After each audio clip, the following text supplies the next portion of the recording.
minus 5, 4, 3, 2, 1. Liftoff. We have liftoff. 2 years ago, NASA commissioned me to create a story in honor of its 50th anniversary. Why would NASA commission a story to be told? NASA has movies and novels and documentaries. Let me tell a little story to answer why. Years ago, I was in Detroit, and a woman came up and said, "I want to tell you about my work." She said, I'm working with children who are dying of leukemia.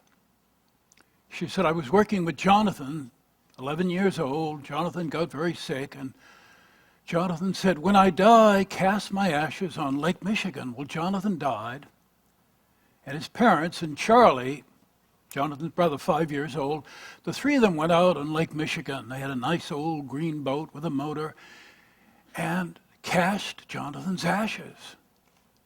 And Jonathan's mother said, "Look at that butterfly, colorful. That's Jonathan."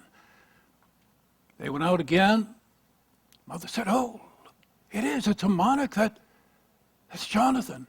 Then another time they were on the beach, and Charlie, 5 years old, had a stick, and Charlie is stirring up the sand, and an old gray moth flew up.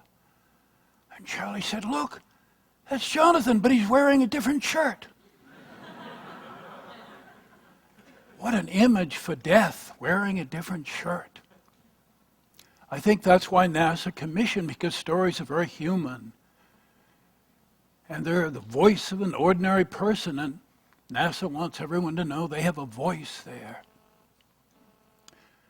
I told that story on National Public Radio, and Jonathan's dad called, and he said, "You know, when Charlie said he's wearing a different shirt, that was the beginning of our long process of healing, an image, an action, healing." Where did that image come from? 5-year-old boy wearing a different shirt, Charlie. When we were all 4 and 5, we were creating effortlessly, imagination pouring out. And as we grow older, our minds, I think, get more literal and more critical. And I think one way to free our minds and have imagination just come out is to tell a story about anything with a good listener. Tell a story and an image might appear. What you want to do when you tell a story is, "This happened at work, let me tell you." And you want the listener to experience it, to feel it. So you might use a gesture or an expression or an image, and you're not realizing it, but you're creating. Can you craft a told story? I'm a storyteller, and so that's my work. So with NASA, I had 1,000 pages of interviews, scientists, engineers, astronauts.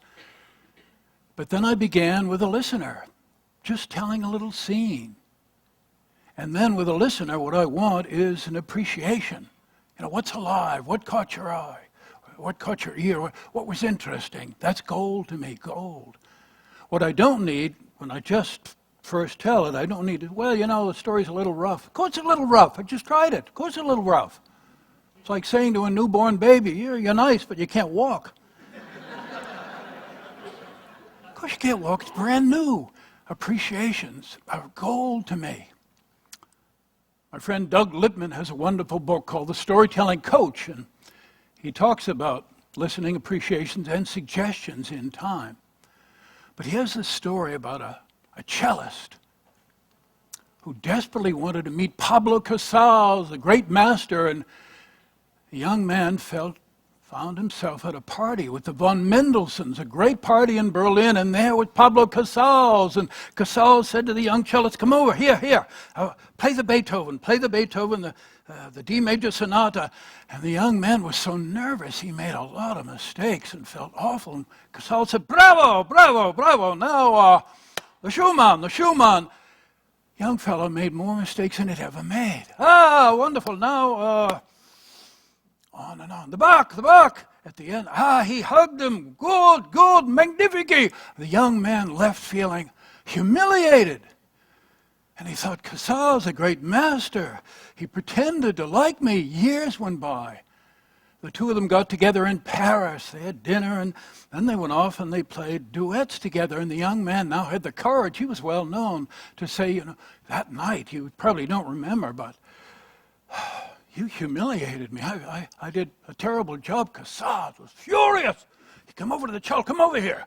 Casals sat down. He said, the Beethoven, didn't you use this fingering? I'd never seen that. It was good. It was good. And didn't you attack this passage with the up bow? It was fine. Casals went through every piece. And he said, that was all good. We have to leave it to the ignorant and the stupid to just point out faults. We have to be glad for any bit of beauty. Casals knew about appreciations. Well, they're gold to me. And then I get a notebook and I dream on the story, tell it again. And when I'm ready, I get criticism. But only when the story's ready, when it's strong enough to take it. And know the criticism might be off, might be on. And then I'm unconsciously aware that stories are often dramatic because stories are people, place, and trouble. So many stories are like a clothesline. Here's the clothesline, but you hang images on it. 3/4 of the way along, you get this big, heavy pole, and you lift the clothesline up. So those images are building up because of trouble to a high point, and then resolution.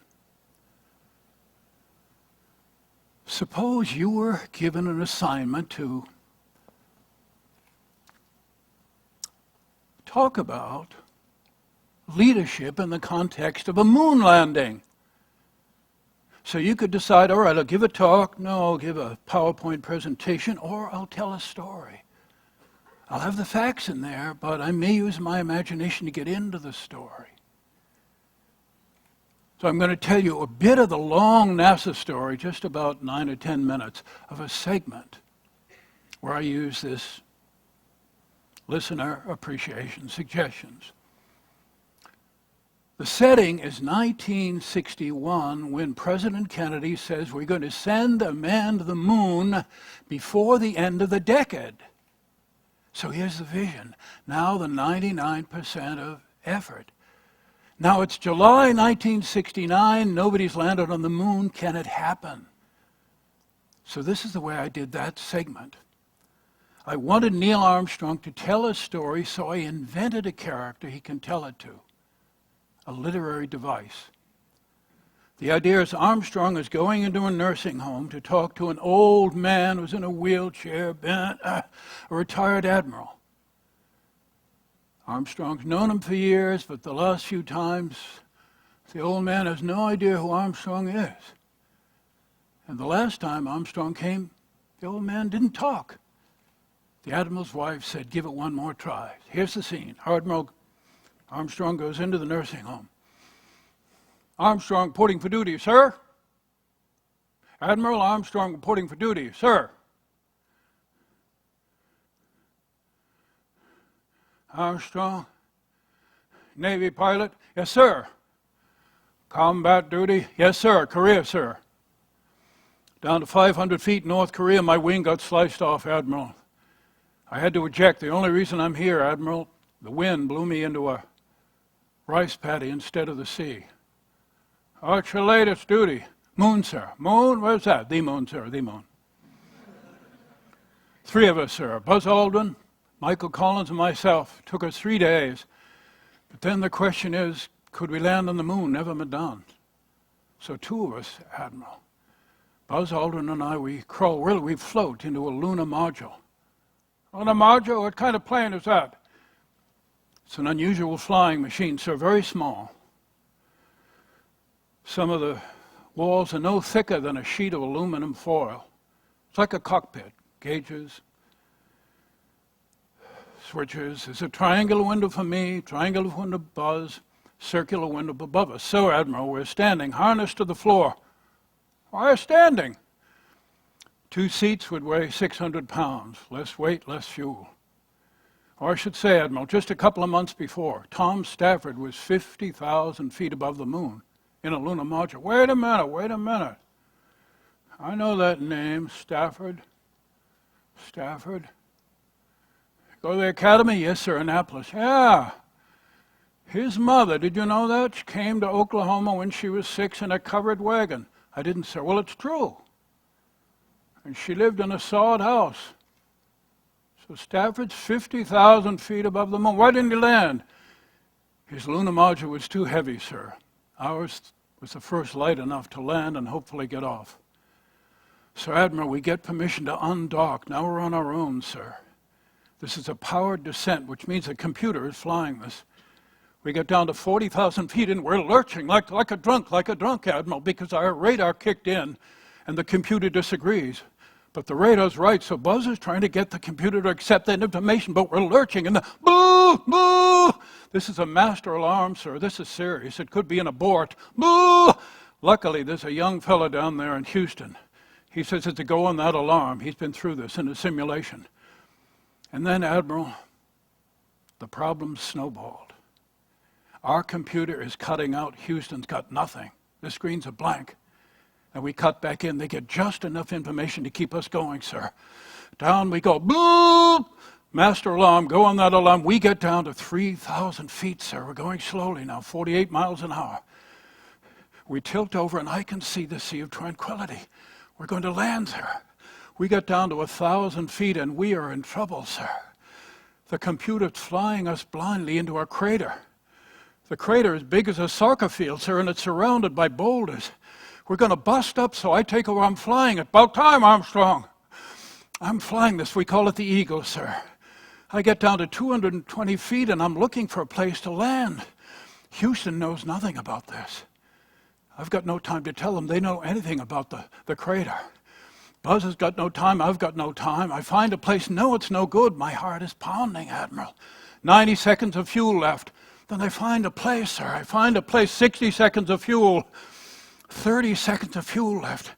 We're 100 feet going down, Admiral, but my rocket exhaust is kicking up the dust and I can't see, sir. We're 50 feet from the moon, Admiral, and I don't know why, but the module is drifting back. And I'm wrestling with this sideways motion and the contact light turned on. We're on the moon. I turned to Buzz. We haven't shaved in days. We've got these bubble helmets. We're on the moon. Houston, Tranquility Base here. The Eagle has landed. And? Well, Admiral, the plan called for us to go to sleep. Sleep, man, you're on the moon. Exactly, sir. We couldn't sleep. We asked permission to get out there. They said fine.